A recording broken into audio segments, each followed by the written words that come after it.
તમારી સૌથી મુશ્કેલ ચઢાઈ કઈ રહી અને તેમાંથી તમે શું શીખ્યા? હમ.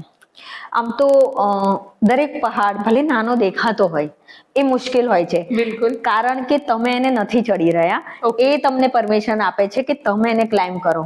અગર એની પરમિશન નથી તો કોઈ પણ માઉન્ટેનિયર કેટલો પણ અનુભવી હોય છે, આપણે જોયા છે કેટલી બધી વખત બહુ જ સારા અનુભવી પર્વતારોહી હોય છે, એવલાન્ચમાં જી.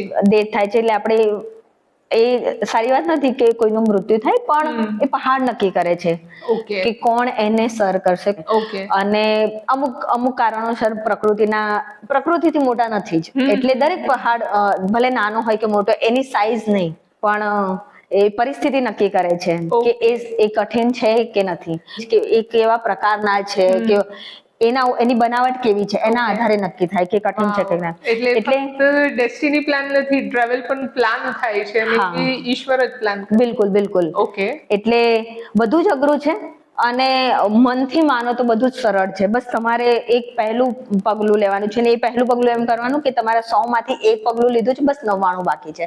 અને તમે જો ચાલવાનું ચાલુ રાખશો એટલે એ ઓછા થશે, એટલે ઊભા નથી રહેવાનું અને ચડતા રહ્યા. એટલે બધા જ પહાડોએ કંઈક ને કંઈક મારા જીવનમાં પરિવર્તન લાયા છે. અરે વાહ! એટલે બે લાइन છે ને, લહેરોं से डर कर नौका पार नहीं होती, कोशिश करने वालों की कभी हार नहीं होती. અને મેમે બહુ સરસ મેસેજ આપ્યું એ રીતે